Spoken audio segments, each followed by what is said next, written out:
ओम नमः सदेभ्यः। ओम नमः सदेभ्यः। ओम नमः सदेभ्यः। मंगलम भगवान मीरो मंगलम गौतमोमणि मंगलम कुंद कुंदाद्यो जैन धर्मोस्तु मंगलम सर्वमंगल मांगल्यम सर्वकल्याणकारकम प्रधानम सर्वधर्माणां जैनं जयतु शासनं जैनं जयतु शासनं वन्दितु सर्वसिद्धि दुर्मचलमणोभवं गतिं पत्ति मुच्छामि समय पाहु मणिमो सुधिकेवली भणिदम् नमः शमैशाराय स्वामिभूत्या चकाशते चित्स्वभावाय भावाय सर्वभावान्तरच्छिदे।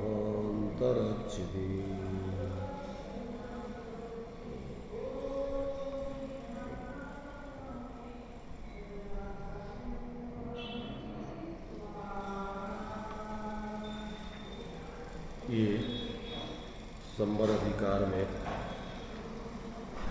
अंतिम कलश आचार्य अमृतचंद देव की इन 3 गाथाओं के ऊपर जो लिखे हुए हैं, उन गाथाओं, उन कलशों के माध्यम से विचार करना बाकी रह गया था।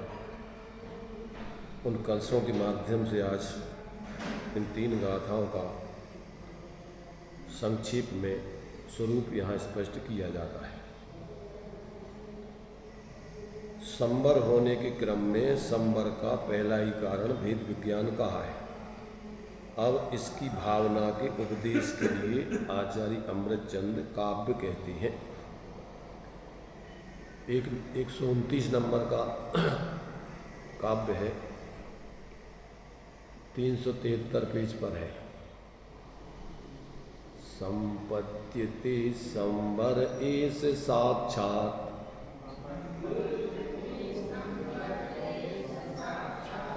शुद्धात्म तत्वस्य किलोपलम्भात्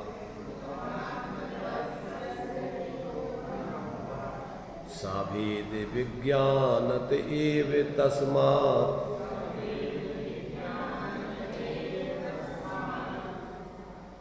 तद्भेद विज्ञानमतीव भाव्यम्।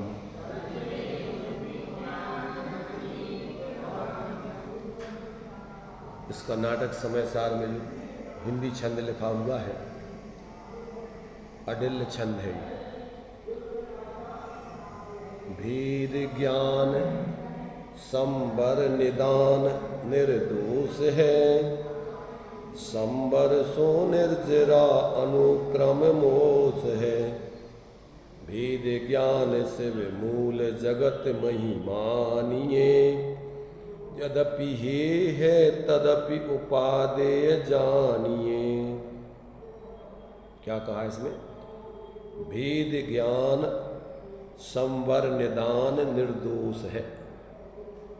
भेद विज्ञान ही संवर का निदान माने कारण, निर्दोष कारण जानना चाहिए। और संवर सो निर्जरा और अनुक्रम से मोक्ष है। तो इस प्रकार जो भेद ज्ञान से आत्मज्ञान पूर्वक जो संवर को प्रकट करते हैं, जो निर्दोष है, निर्दोष का मतलब 3 दोष से रहित, माने नियम से उसका कारण है ये। ऐसा जो निर्दोष, कौन से दोष? 3 दोष। कौन कौन से? अव्याप्ति, अतिव्याप्ति, असंभव। माने इस प्रकार का भेद विज्ञान पूर्वक नियम से संवर होता ही होता है।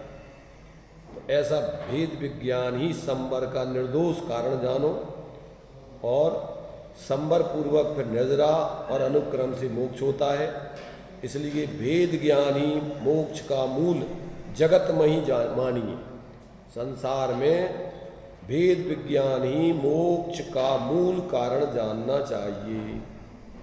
और यद्यपि ये है, क्योंकि ये भेद विज्ञान क्या है, एक भूमिका में उपयोगी है, बाद में ये भेद विज्ञान अभाव होकर के फिर मोक्ष की सिद्धि हो जाती है। तो ये वास्तव में पहले दो प्रकार से भेद विज्ञान है। सविकल्प दशा भेद विज्ञान तो छूट जाता है, और निर्विकल्प फिर आत्मानुभव वाला भेद विज्ञान रह जाता है। और फिर ये भी चूंकि आंशिक शुद्धता वाला है, तो बाद में जब जीव का पूर्ण शुद्ध दशा प्रकट हो जाती है, तो भेद विज्ञान का भी अभाव के पूर्ण दशा होती है। इसलिए ये यद्यपि वास्तव में क्या है, पूर्ण रूपेण माने प्रकट होकर के मोक्ष दशा रूप नहीं है, आंशिक शुद्धता रूप है।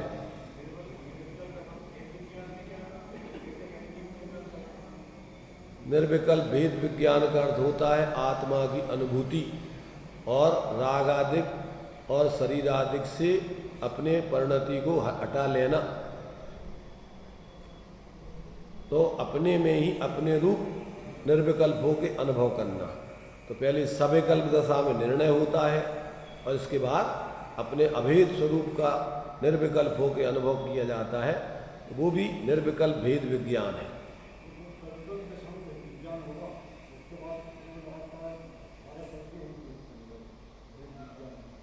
जितनी जितनी स्वरूप की लीनता रहेगी, गुणस्थान प्रमाण, उतना भेद विज्ञान निरंतर बढ़ता रहेगा, यानी संवर। और जितनी लीनता होती जाएगी निर्जरा, और पूर्ण लीनता हो जाएगी तो पूर्ण विभाव का और संयोगों का अभाव होकर के मोक्ष। तो नास्ति रूप में है ये संवर, निर्जरा और मोक्ष। अस्थि रूप में है स्वरूप के अनुभव का प्रारंभ, स्वरूप की लीनता, विशेष लीनता और पूर्ण लीनता। अस्थि रूप में संवर, निर्जरा, मोक्ष किसे कहते हैं? आत्मा का अनुभव उत्पन्न हो जाना, यहाँ से संवर चालू होता है। और आत्मा की फिर विशेष स्थिरता वो निर्जरा है, और पूर्ण स्थिरता हो जाना वो मोक्ष है। और नास्ति रूप में विकारी भाव और कर्मों का रुकना, ये नास्ति रूप में संवर है। और बंधे हुए कर्मों का एक देश निर्जरा होना, ये नास्ति रूप निर्जरा है। और पूर्ण विकारी भावों का और कर्मों का अभाव हो जाना, ये नास्ति रूप मोक्ष है। तो जो अपन बोलते हैं द्रव्य और भाव रूप, तो ऐसा आत्मा के भाव में भी निर्जरा माने विकारी भावों का भाव, और अस्थि रूप में अपने शुद्धता की उत्पत्ति और वृद्धि और पूर्णता, ये तीनों चीजें जो है उसमें आ जाएंगी। तो इस प्रकार से इस छंद में अपने लिए आचार्य देव ने यह कहा है कि संवर का प्रारंभ भेद विज्ञान से होता है। इसमें देखिए अर्थ दिया है, ऐसा साक्षात संवरः, यह साक्षात संवर किल वास्तव में शुद्ध आत्म तत्व से उपलम्भात, शुद्ध आत्म तत्व की उपलब्धि से संपद्यते होता है। और सा वह शुद्धात्म तत्व की उपलब्धि भेद विज्ञानतः एवं, भेद विज्ञान से ही होती है। माने शुद्धात्म तत्व की उपलब्धि साक्षात संवर है, और भेद विज्ञान, और वो शुद्धात्म तत्व की उपलब्धि भेद विज्ञान पूर्वक होती है। जब तक स्वपर का स्वभाव विभाव का भेद विज्ञान नहीं करोगे, तो पर से और विभावों से अपने ज्ञान दर्शन लक्ष्य ऐसे चैतन्य स्वरूप आत्मा को ग्रहण कैसे करोगे? तो पहले आपको पर से और पर भाव रूप विभावों से भेद विज्ञान करके, और अंदर में अपने उस एक रूप चैतन्य आत्मा को ज्ञान में लेकर फिर उसका अवलंबन करके आत्मानुभूति प्रकट होती। तो यहाँ से कहते ये जहाँ से ये साक्षात जो है भेद विज्ञान वास्तव में क्या है, संवर का कारण है। और वो क्या है, भेद विज्ञान से आत्म तत्व की उपलब्धि होती है। और उस आत्म उपलब्धि होने पर ही वास्तव में क्या होता है कि ये जो है कर्मों का, यानी विकारी भावों का और द्रव्य कर्मों का रुकना, और फिर विशेष स्वरूप की लीनता होने पर बंधे हुए कर्मों का यानी विकारी भावों का और बंधे हुए कर्म आदि की क्रमशः निर्जरा होकर पूर्ण लीनता होने पर पूर्ण विकारी भावों का अभाव और पूर्ण संयोग रूप कर्म आदि का अभाव, ऐसा जो है मोक्ष का क्रम जानना चाहिए। तो यहाँ कहते हैं कि वह शुद्धात्म तत्व की उपलब्धि से होता है और वह शुद्धात्म तत्व की उपलब्धि भेद विज्ञानता ही भेद विज्ञान से ही होती है। तस्मात् इसलिए तत्भेद विज्ञानम, वह भेद विज्ञान अतीव अत्यंत माने वास्तव में उसके बिना कल्याण का मार्ग प्रारंभ होता ही नहीं है, इसलिए उसको पूर्ण रूपेण भाना चाहिए, अत्यंत रूप से भाना चाहिए। ऐसा जो है इस कलश में आचार्य अमृतचंद देव ने संबर की उत्पत्ति के लिए भेद विज्ञान को ही निर्दोष कारण बताकर और उस भेद विज्ञान को प्राप्त करने के लिए भेद विज्ञान की उत्कृष्ट भावना भाकर आत्मोपलब्धि पूर्वक उस भेद विज्ञान को जीवन में प्रकट करने चाहिए। अब आगे दूसरा कलश है, अभी उसका भावार्थ दिया है जयचंद जी ने। जब जीव को भेद विज्ञान होता है, अर्थात जब जीव आत्मा और कर्म को यथार्थतया भिन्न जानता है, तब वह शुद्ध आत्मा का अनुभव करता है और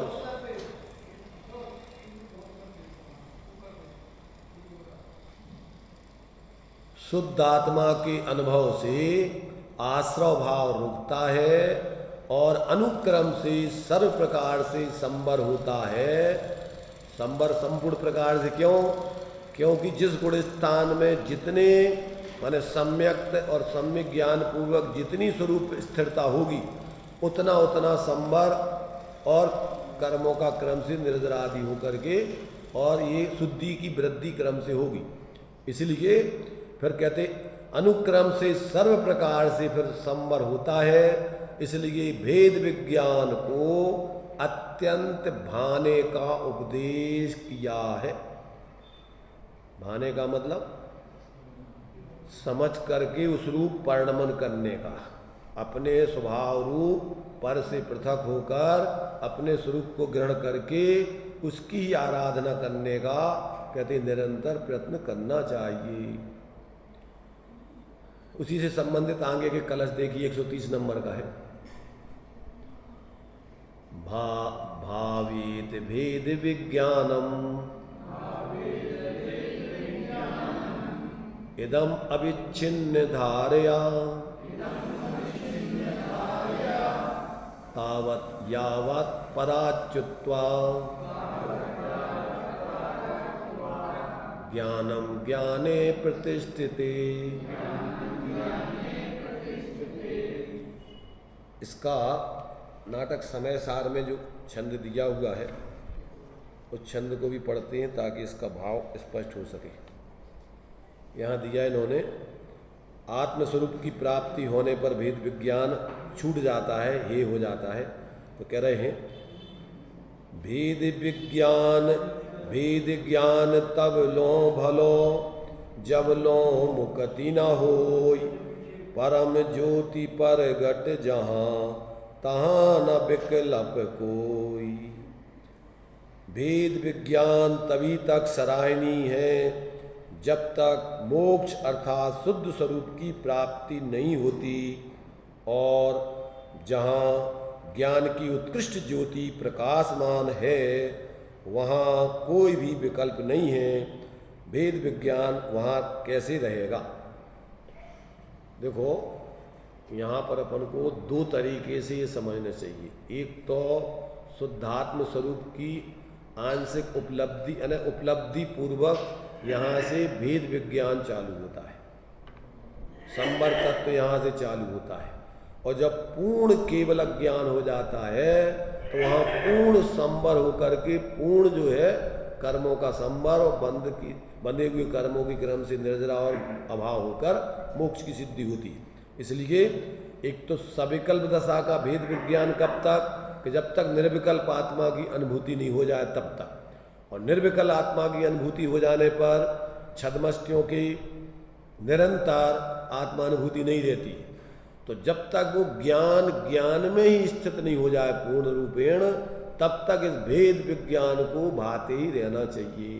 अर्थात सविकल्प दशा में आकर के भी फिर उस भेद विज्ञान पूर्वक ही अपन को क्या करना चाहिए, मोह से बचने के लिए एक ही उपाय है।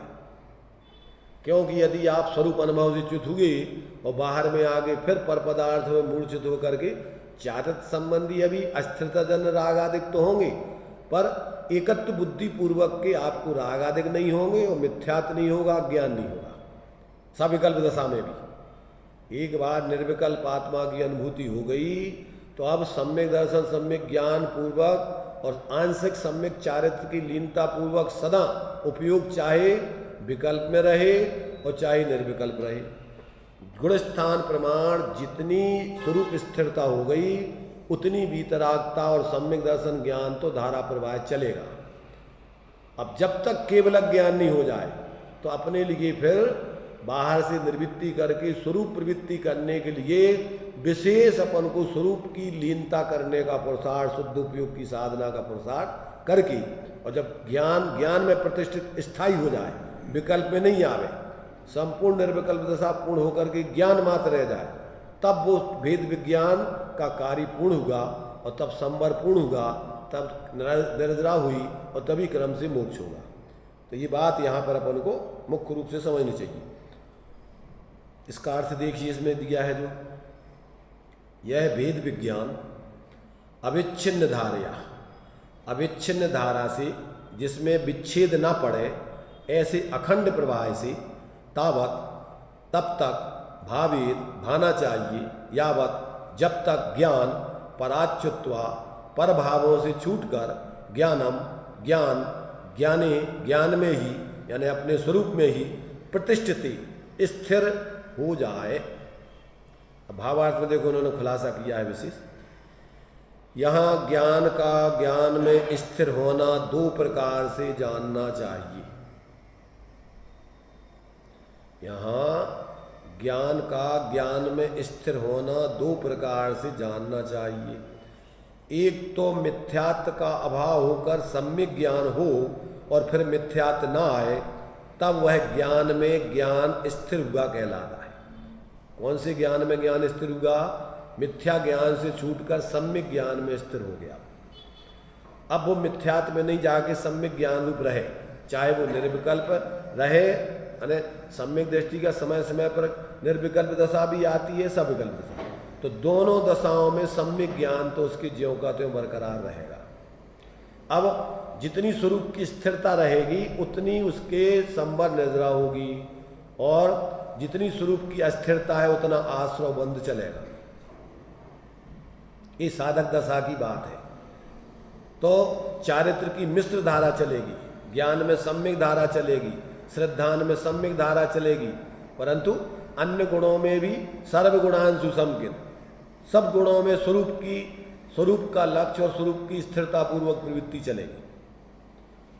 सब गुणों की समीचीनता, योगों की भी परस्पंद की आंशिक स्थिरता, वीर का भी अपने स्वरूप संरचना का कार्य चालू, पर में ये कान से नहीं लगेगा। तो ऐसे जिसको अंदर में भेद विज्ञान पूर्वक आत्मानुभव हो गया और अब सम्यक जब बरकरार रहेगा तो गुणस्थान प्रमाण उतनी लीनता पूर्वक उतने कर्मों का संवर निर्जरा निरंतर उसके होते ही रहेंगे, वीतराग दशा चलती रहेगी, सम्यक ज्ञान बढ़ता ही रहेगा, सम्यक श्रद्धान उसकी अपनी आत्मा को छोड़ के एक परमाणु मात्र पर में हम पना कभी नहीं होगा।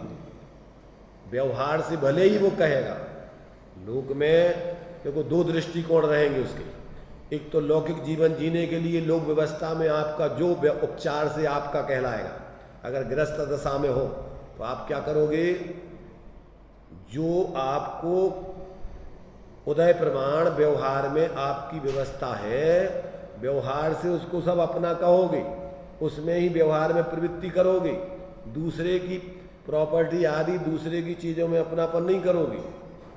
ये उसकी लोक व्यवस्था है, और परमार्थ से उसको जानेगा कि इनमें भी अपना कहीं कुछ नहीं है। जो व्यवहार से अपना है, कौन? जहाँ जिस मकान में रह रहे, जिस परिवार में रह रहे, जो भी आप काम में चीज़ें ले रहे वो व्यवहार से वही आपकी हैं, उसमें भी आपका मूर्छा नहीं होगी। ये ही पे ग्रह में न रचे ज्यों जलते भिन्न कमल, नगर नारी को प्यार यथा कादे में हेम अमल। उसका नकली अपनापन उसमें होगा, असली नहीं। असली अपनापन तो अपने चैतन्य स्वरूप में ही है, और उसी की स्थिरता जितनी बढ़ रही वो ही उसका सही परिणमन है। और जितना भी ये विकल्पात्मक रागादिक रूप में परिणमन है, ये उसका नकली परिणमन है, विभाव रूप परिणमन है, ये आत्मा का स्वभाव नहीं है। और यही संसार अभी है, उसका आश्रय बंध का कारण भी है, और उस समय उतनी आकुलता भी बढ़ रही। तो ये सम्यक ज्ञान में अनेकांतात्मक वस्तु स्वरूप का बराबर निर्णय चलेगा। अपना शुद्ध स्वरूप क्या है, शुद्ध स्वरूप के आश्रय से शुद्ध परिणति क्या चल रही, कितना भी अपने अंदर पराश्रय रूप अपनी चारित्र की राग द्वेष की परिणति चल रही, वो विभाव भाव है। और लोक में अपने कौन व्यवहार से अपने हैं, ये बराबर विवेक रखेगा। अगर ये नहीं रखेगा तो लोक में जी नहीं पाएगा। समझ में आ रहा कि नहीं आ रहा? तो ये व्यवहार, चार प्रकार का व्यवहार, एक उपचरित सद्भूत व्यवहार, एक अनुपचरित सद्भूत व्यवहार, एक उपचरित सद्भूत व्यवहार, एक पहले ऊपर जो है, पहले उपचरित असद्भूत व्यवहार, अनुपचरित असद्भूत व्यवहार, उपचरित असद्भूत व्यवहार, उपचरित सद्भूत व्यवहार और अनुपचरित सद्भूत व्यवहार। इस चार प्रकार के व्यवहार का बराबर उसको सम्यक ज्ञान में विवेक बढ़ता है। किसे कहते हैं उपचरित सद्भूत व्यवहार? उपचरित सद्भूत व्यवहार किसे कहते हैं? भारत देश मेरा है, समझो समझो। उपचरित असद्भूत हम क्या बोले? सद्भूत बोले, उपचरित असद्भूत। उपचरित असद्भूत व्यवहार, असद माने आत्मा की सत्ता से भिन्न पदार्थों को अपना व्यवहार से संयोग में जो अपना है उसको अपना कहना, जानना, व्यवहार करना। कहाँ रहोगे आप? भारत को छोड़ के अन्य किसी देश में नहीं जा सकते बिना वीजा आदि के व्यवहारिक व्यवस्था के। अगर जाने का प्रयत्न करोगे तो गोली मार दी जाएगी। बॉर्डर पार करने का अगर प्रयत्न करोगे पाकिस्तान में घुसने का, तो क्या होगा कि आपको गोली मार दी जाएगी, मारे जाओगे। तो अब ये नहीं सोचो कि अपना बाहर में तो कहीं भी घूमो, अपना कुछ है ही नहीं है। व्यवहार का भी विवेक आपको होना चाहिए। तो ये उपचरित असद्भुत व्यवहार का विवेक है। जिस देश में आप पैदा हुए हो वो देश ही आपका है। भारत माता कौन है? तुम्हारी माता।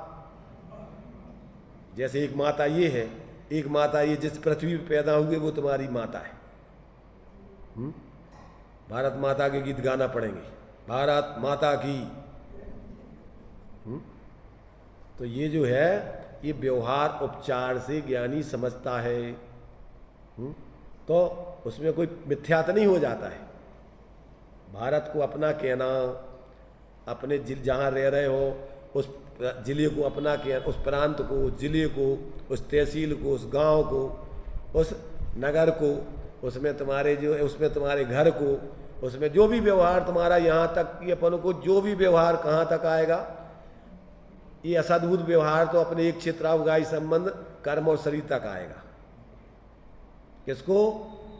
ये शरीर मेरा, और मैं ही कहोगे व्यवहार में। मैं मनुष्य, मैं त्रियंच, जो भी जिस पर्याय में हो, तो मैं स्त्री, और उसमें भी व्यवहार में फिर पत्नी, पति, बेटा, बाप, चाचा, चाची, सब जो कुछ भी रिश्ते हैं वो सब उपचार से, व्यवहार से, ज्ञान में उसकी रहेंगे, यथायुग व्यवहार करेगा। मिथ्या ज्ञान नहीं हो जाएगा इसमें। ये उपचरित एक क्षेत्रावगाही संबंध वाले बाहर के पदार्थ वे उपचरित असद्भूत, और जो एक क्षेत्रावगाही संबंध वाले शरीर आदि हैं, कर्म आदि हैं, वे मेरे हैं। मैं उपचार से मैं ही कह देता हूँ। मैं अपन कहते ही लोक में तो मैं फलाना, तो ये जितने भी नाम आदि सब उपचरित हैं अपने। अनुपचरित असद्भूत एक क्षेत्र अवगाही संबंध वालों में अनौपचारिक असत, असत माने अपनी सत्ता से भिन्न है ये पदार्थ, चाहे वो एक क्षेत्र अवगाही वाले हो चाहे बाहर, तो उसको इस सम्यक ज्ञान का अंग है। ऐसा नहीं समझना कि ऐसा कह दिया तो मिथ्या दृष्टि बन गया। वो ये चारों नए सम्यक ज्ञान के भेद है। जिनको ऐसा लगता है कि आत्मा को छोड़ के अपन कछु कह दो तो मिथ्यात्व घुस जाएगा। मिथ्यात्व तो अंदर की अभिप्राय में, ज्ञान में तुम जो ऐसा अनुभव कर रहे जान रहे हो उधर का है ही। लोक व्यवहार को लोक व्यवहार नहीं निभाओगे तो पागल हो गए। यहाँ ज़्यादातर लोगों को अजीर्ण हो जाता है निश्चय का, समझ रहे ना। तो व्यवहार से कोई कह देवे तो वो लगाते करे तो सब बेकार है। और व्यवहार में यथायोग जो चरणानुयोग का पालन होता है वो धर्म है, मुनि धर्म, श्रावक धर्म। और तुमको अगर ये धर्म इनको तो धर्म समझती नहीं है, तो समझ रहे ना। और सम्यक दृष्टि ये सब व्यवहार करेगा, मिथ्या दृष्टि तो भ्रम है उसको, तो ना वो निश्चय जानता है ना व्यवहार जानता है। तो ऐसा जो है ज्ञान में बराबर जिसको अंदर में अपनी आत्मा का अनुभव हो गया उसके ही सम्यक व्यवहार होता है, बाकी तो मिथ्या दृष्टि के सब आभास होते हैं। टोडरमल जी ने लिखा मोक्ष मार्ग प्रकाशक 8वें अधिकार में जो सम्यक दर्शन की 4 लक्षण बतलाए, देव सास गुरु का श्रद्धान, 7 तत्वों का श्रद्धान, स्वपर का श्रद्धान, आत्मा का श्रद्धान, मिथ्या दृष्टि के 4 आभास होते और सम्यक दृष्टि के 4 यथार्थ होते। मिथ्या दृष्टि हमारे भगवान और सम्यक दृष्टि भी कहे हमारे भगवान जिनेंद्र देव, दोनों में बहुत अंतर है।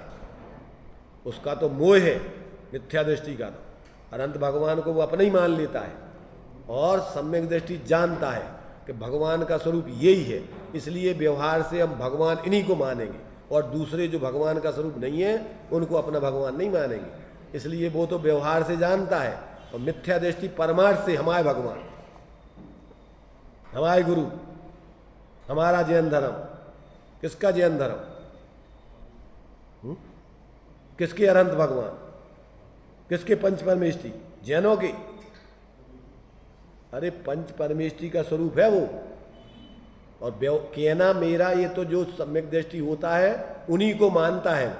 देव गुरु धर्म आप तागम पदार्थ जो यथार्थ हैं उनको ही मानता है। इसलिए मेरे माने हम इनको ही देव गुरु धर्म आप तागम पदार्थ मानते, अन्य किसी को नहीं।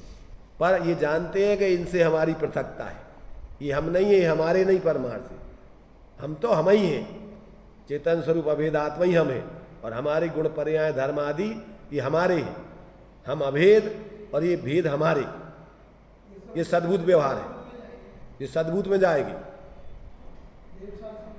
देवसास गुरु उस असद्भूत में जाएंगे।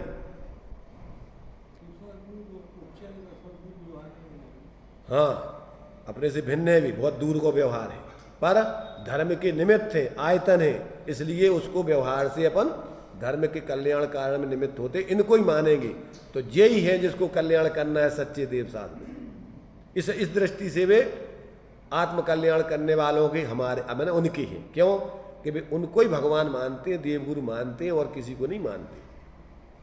पर क्या मानते हैं कि है ये हमसे पृथक, हमारा कल्याण इनने जो बताया है अपने स्वाश्रय से ही होगा, ऐसा जानते हैं। इसलिए वो व्यवहार से हमारे कहना इसमें मिथ्यात नहीं। और मिथ्या दृष्टि क्या करता है? लड़ता है, मरता है, दूसरों को मंदिर हमारे, भगवान हमारे, मूर्ति हमारी, उसमें दूसरों को आने नहीं देगा। दंभ करेगा, हमने बनवाए हमारे भगवान, उनमें भी मोह चलता है। जो भगवान स्थापना इसने की है, जिन मंदिरों की स्थापना इसमें की है, इसने की है, उसमें विशेष मोह होगा मिथ्या दृष्टि को। मोह, ज्ञान नहीं। क्या होगा उनमें? उनमें मोह होगा। और दूसरे होंगे उनमें मोह लगाव नहीं होगा। एक सामान्य रूप से, एक उपचार रूप में करेगा। अंदर में मिथ्यात्व के कैसे कैसे रूप चलते हैं, ये अंदर में जब तक आपको सम्यक नहीं होगा तब तक समझ में नहीं आते। और धर्म के नाम पर मिथ्यात्व का पोषण करता है। तो ये जो है जिसको भेद विज्ञान हो गया, उसको चारों प्रकार का व्यवहार यथार्थ होता है। इस चारों प्रकार के व्यवहार को अपना स्वरूप नहीं जानता। क्या कह रहे? चारों प्रकार के व्यवहार को अपना स्वरूप नहीं मानता। परद्रव्य तो आत्मा है ही नहीं, और आत्मा में होने वाले विकारी आदि भाव भी आत्मा नहीं, और एक एक गुण धर्म आदि भी आत्मा नहीं। आत्मा कैसे कहते हैं? अपनी गुण पर्यायों में अभेद रूप से, समान रूप से व्याप्ता है। नव तत्वों में जाकर के भी वो अपने एकत्वपने को नहीं छोड़ता है, उसका नाम मैं हूं। और जी नव तत्व व्यवहार के विषय है, तो जब तक ऐसा निर्णय नहीं होता तब तक उसके जीवन में भ्रम चलता है। भ्रम, कभी कुछ मिथ्या दृष्टि के पागलों जैसे विचार चलते हैं, उसका एक मत नहीं होता है। निर्णय पूर्वक जो बात कहेगा वो निर्णय पूर्वक नहीं होती। कभी उसी को परमार्थ कह देगा, कभी उसी को व्यवहार कह देगा, कभी हे कह देगा, कभी उपादेय कह देगा। जैसे दृष्टांत दिया ना टोटामल जी ने, कि पागल व्यक्ति माता को माता कहे तो भी उसका कहना सही नहीं है, पत्नी को पत्नी कहे तो भी कहना सही। क्यों? क्योंकि होश पूर्वक नहीं कह रहा है, बेहोशी में कह रहा है वो तो यहां क्या कह रहे हैं भाई? देखो, संवर होता है भेद विज्ञान और आत्मज्ञान पूर्वक। इसलिए एक तो क्या है कि भेद विज्ञान ज्ञान में स्थिर होना दो प्रकार से। एक तो जब आत्मज्ञान हो गया और मिथ्यात्व में नहीं आए तो वो ज्ञान सम्यक ज्ञान में ही स्थित रहेगा, मिथ्यात्व में नहीं जाएगा। चाहे उपयोग बाहर रहे, चाहे बाहर प्रवृत्ति कर रहा हो, और चाहे स्वरूप का निर्विकल्प अनुभव कर रहा हो, उसमें उसका सब सम्यक ज्ञान ही बढ़ता है। और दूसरे प्रकार का क्या है? देखिए, दूसरे प्रकार का जब ज्ञान शुद्धोपयोग रूप में स्थिर हो जाए और फिर अन्य विकार रूप परिणमित ना हो, तब ज्ञान में स्थिर हुआ कहलाता है। जब तक ज्ञान दोनों प्रकार से ज्ञान में स्थिर ना हो जाए तब तक भेद विज्ञान को भाते रहना चाहिए। क्या करना चाहिए? जब तक दोनों प्रकार से भेद विज्ञान नहीं हो जाए, आत्मज्ञान और सम्यक ज्ञान नहीं हो जाए और स्वरूप में लीन होकर पूर्ण केवल ज्ञान नहीं हो जाए, तब तक निरंतर अविच्छिन्न धारा रूप से इस भेद विज्ञान को भाना चाहिए, एक समय को भी नहीं भूलना चाहिए।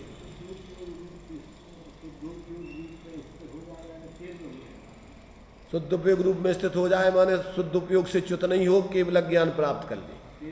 13वें में नहीं, निर्विकल्प रूप से जहां से शुद्ध उपयोग में लीन हुआ तो अंतर्मुहूर्त में अब केवल ज्ञान पाएगा। छपक श्रेणी चढ़ गया, तो जहां से छपक श्रेणी चढ़ी तो अब वो ज्ञान में स्थिर होकर के पूर्ण केवल ज्ञान प्राप्त करेगा, लौट के नहीं आना उसको। इसका नाम है पूर्ण शुद्ध उपयोग रूप ज्ञान में स्थित होके, और केवल ज्ञान तो शुद्ध उपयोग का फल है। ऐसी स्थिति जब तक नहीं हो जाए तब तक जीव को निरंतर भेद विज्ञान को भाते रहना चाहिए।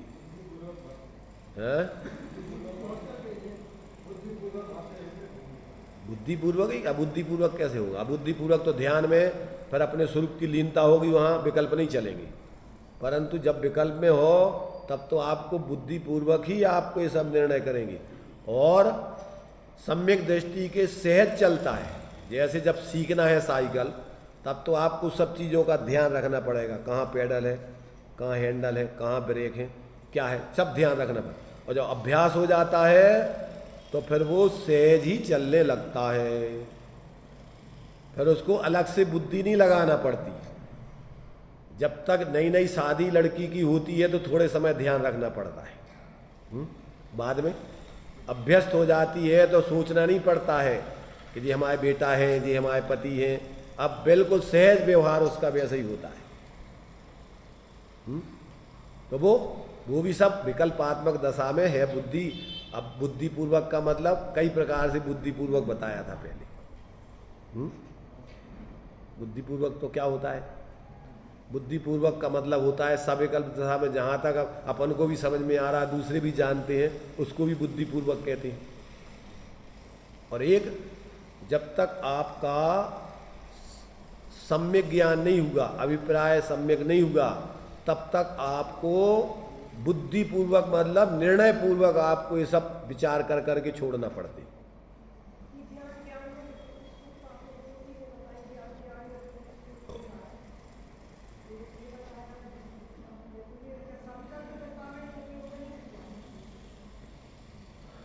दो प्रकार का भेद विज्ञान किसकी समझ में नहीं आया? दो प्रकार का ज्ञान, ज्ञान में स्थित होना किसकी समझ में आ गया?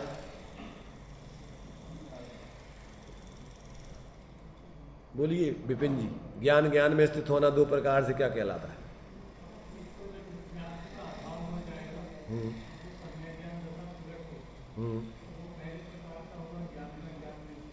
हम्म माने शुद्ध उपयोग से च्युत न होकर और पूर्ण केवल ज्ञान दशा में परिणत हो जाए, एक दूसरे प्रकार का ज्ञान, ज्ञान में स्थित होना ये कहलाता है। समझ में आ गया? मिथ्यात् से सम्यक्त में आ जाना और सम्यक ज्ञान बने रहना, मिथ्यात् में नहीं आना, एक प्रकार का ज्ञान, ज्ञान में स्थित हो गया। कौन से ज्ञान में? मिथ्या ज्ञान से छूटकर सम्यक ज्ञान में स्थित हो गया।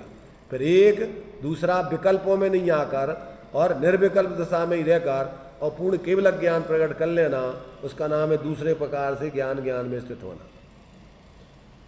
अब यहाँ एक और आगे जो है भेद विज्ञान की महिमा के लिए 131 नंबर का कलश दिया है, देखिए।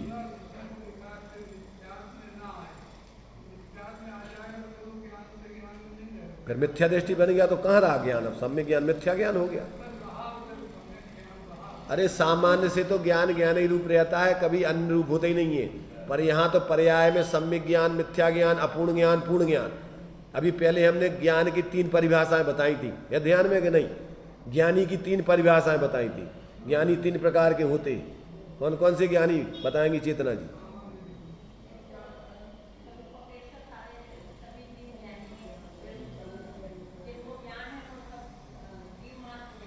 हाँ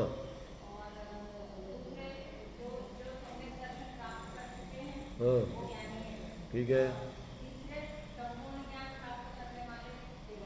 ये 3 प्रकार के ज्ञानी कहलाते हैं, जिनमें ज्ञान है ऐसे जीव मात्र ज्ञानी, और बाकी अजीब जिनमें ज्ञान नहीं वे अज्ञानी।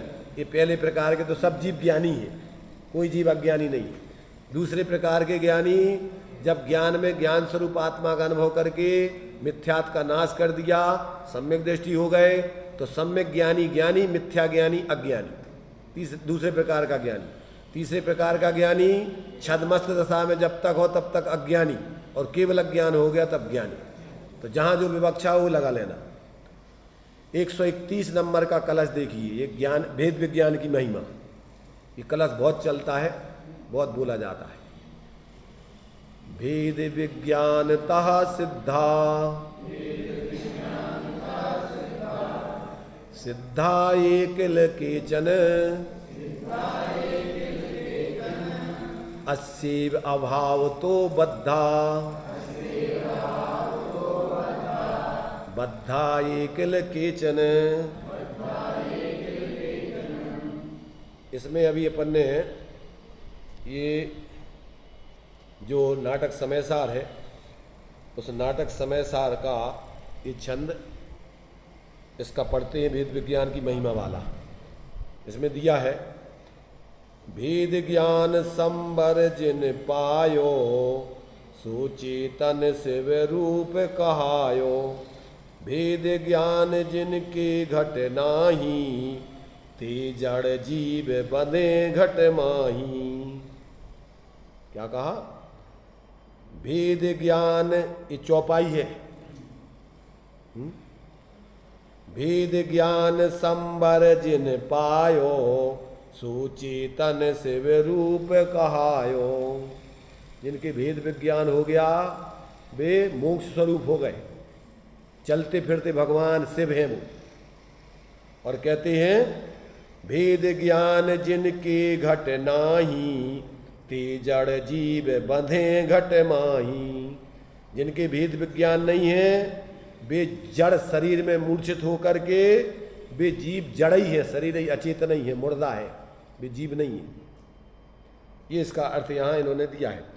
जिन जीवों ने भेद ज्ञान रूप संबर प्राप्त किया है वे मोक्ष रूप ही कहलाते हैं, और जिनके हृदय में भेद विज्ञान नहीं है वे मूर्ख जीव शरीर आदि से बंधे हुए जड़ ही कहलाते। ऐसा जानना चाहिए। अब इसमें देखिए इसका अर्थ दिया जो यह भेद विज्ञान क्या है, ये केचन सिद्धा, जो कोई सिद्ध हुए हैं वे किल माने वास्तव में निश्चय से भेद विज्ञानता सिद्धा, भेद विज्ञान के बल से ही सिद्ध हुए हैं। और ये केचन बद्धा, जो कोई बंधे हुए हैं वे किल वास्तव में अस एव अभावतः बद्धा, इस भेद विज्ञान के अभाव से माने परम एकत्व बुद्धि के कारण से ही संसार में बंधे हुए हैं। आज तक उनका मोक्ष नहीं हुआ है। भावार्थ, अनादिकाल से लेकर जब तक जीव को भेद विज्ञान नहीं है तब तक वह कर्म से बंधता ही रहता है, संसार में परिभ्रमण ही करता रहता है। जिस जीव को भेद विज्ञान होता है वह कर्मों से अवश्य छूट जाता है, मोक्ष को प्राप्त कर ही लेता है। इसलिए कर्म बंध का यानी संसार का मूल कारण भेद विज्ञान का अभाव ही जानना चाहिए, परम एकत्व ममत्व ही जानना चाहिए। और मोक्ष का पहला कारण भेद विज्ञान ही है। भेद विज्ञान के बिना कोई जीव सिद्धि को प्राप्त नहीं कर सकता है।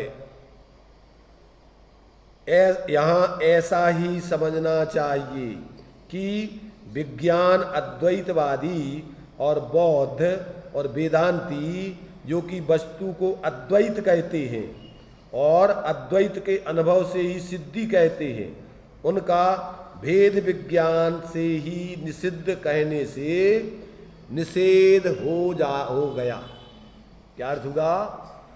जो लोग क्या मानते, एको ब्रह्म द्वितीयो नास्ति, विज्ञान अद्वैतवादी, ऐसे वेदांती विज्ञान अद्वैतवादी बौद्ध आदि क्या मानते हैं कि एक ब्रह्म ही पूरे विश्व में, दूसरी कोई वस्तु है ही नहीं।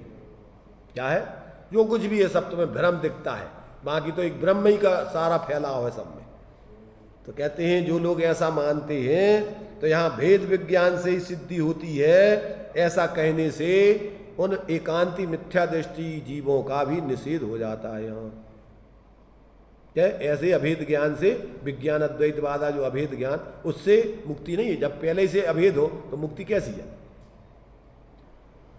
क्योंकि वस्तु का स्वरूप सर्वथा अद्वैत ना होने पर भी जो सर्वथा अद्वैत मानते हैं उनके किसी भी प्रकार से भेद विज्ञान कहा ही नहीं जा सकता। जब दो चीजें ही नहीं है तो भेद विज्ञान किसमें करना? एक ही है। जहां द्वैत यानी दो वस्तुएं ही नहीं मानते वहां भेद विज्ञान कैसा? यदि जीव और अजीब दो वस्तुएं मानी जाए और उनका संयोग माना जाए तभी भेद विज्ञान हो सकता है और सिद्धि हो सकती है। इसलिए स्यादवादियों को ही सब कुछ निर्बाधतया, निर्दोषतया सब सिद्ध होता है।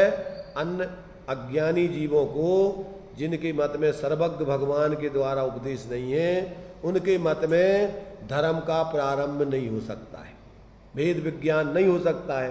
भेद विज्ञान नहीं हो सकता है तो आत्मज्ञान नहीं हो सकता है, आत्मज्ञान नहीं होगा तो मोक्ष मार्ग की सिद्धि नहीं होगी, स्वरूप की स्थिरता पूर्णता नहीं हो सकती है। इसलिए जो वास्तव में भगवान जनेन्द्र के द्वारा बताए हुए तत्व को समझकर फिर स्वापर और स्वभाव विभाव आदि में भेद विज्ञान करते हैं। यहाँ तो अभी दो द्रव्यों का भेद विज्ञान, यहाँ तो एक द्रव्य में भी भेद विज्ञान करना है अभी। एक द्रव्य में क्या है? एक द्रव्य स्वभाव, एक पर्याय स्वभाव, और पर्याय स्वभाव में स्वभाव और विभाव। तो अभी जब तक अपन को पर्याय में विभाव चल रहा है एकांत से, तब तक अपन को जब तक स्वभाव विभाव का, द्रव्य का और पर्याय का भेद विज्ञान नहीं करोगे और द्रव्य स्वभाव का अवलंबन ज्ञान में लेकर पर्याय में परावलंबन नहीं छोड़ोगे, तब तक मोक्ष मार्ग की सिद्धि होने वाली नहीं। इसलिए यहाँ तो और आगे का भेद विज्ञान है।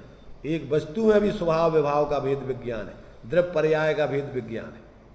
तो ये सब बातें अपन को बराबर समझ करके और अपन को जहाँ जो बात जैसी समझना है, जिस उद्देश्य से वो बात बताई गई है, रागादिक को आत्मा से भिन्न कहा गया है द्रव्य स्वभाव से, तो वो समझ लेना कि उसको वस्तु से सर्वथा भिन्न मत समझ लेना, क्योंकि द्रव्य स्वभाव सदा एक रूप है, तो उस रूप तो आत्मा होता नहीं है, और पर्याय में अनेक रूप होता है, तो वो एक ही वस्तु के दो रूप हैं, तो उस दो रूपों में तुमने वस्तु को सर्वथा द्रव्य रूप ही मान लिया, पर्याय रूप माने ही नहीं, तो वो एकांत मिथ्या दृष्टि बन जाएंगे।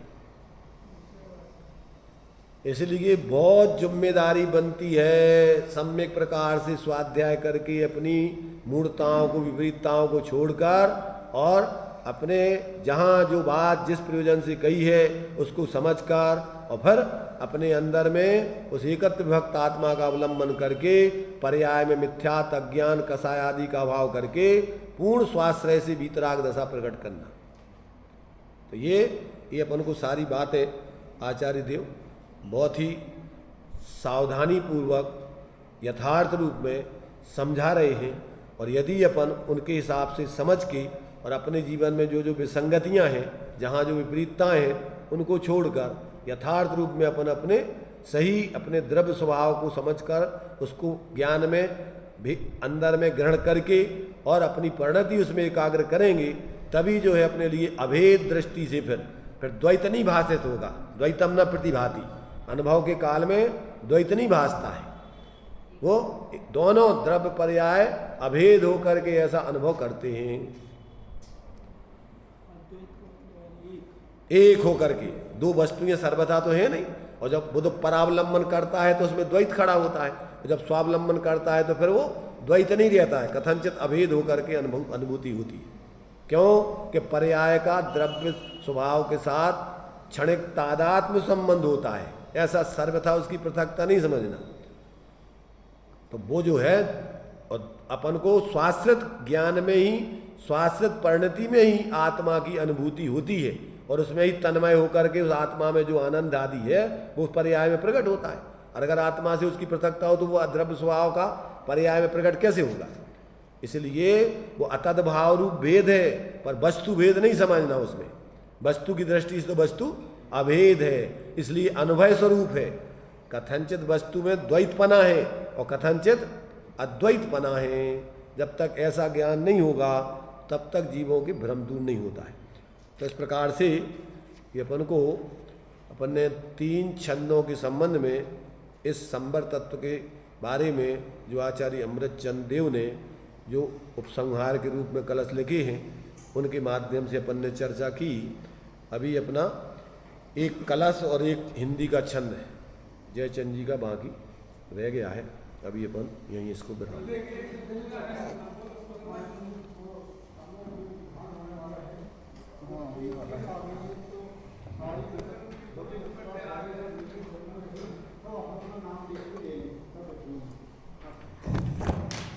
कर्म शुभ और अशुभ दोनों ही बंध हैं, आत्मा को फंसाने के ये फंद हैं।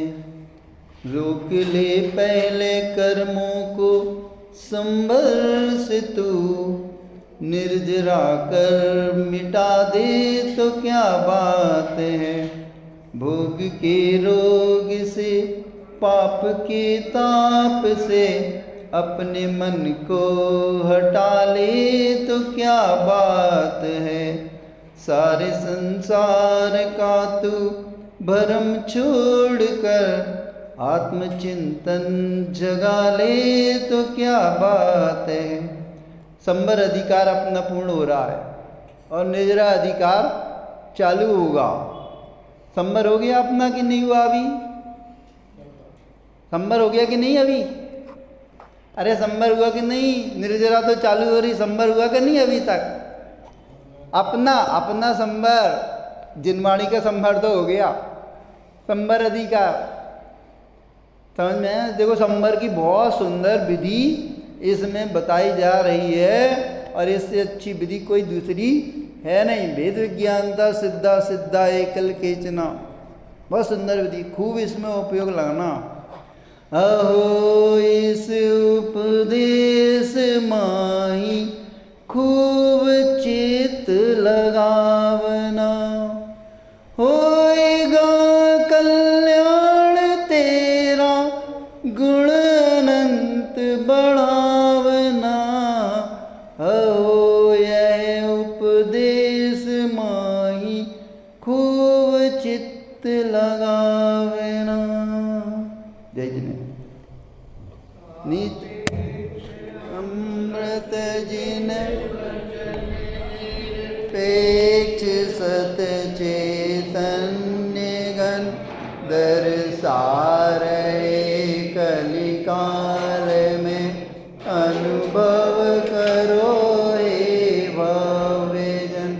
तीर्थंकरों के विरह में यदि ना रहे ये जिन वचन, तो स्वपरहित कैसे करे इस जगत में फिर भव्यजन। अज्ञान बस भ्रमते रहे, पशुपत सदा ही दुख सहे। धनी धन्य वे जीव जो जिन वचन सुन निज हित करे। जावाणी के ज्ञान से सूझे लोकालो, सुवाणी मस्तक नमो सदा देत हूँ ढो।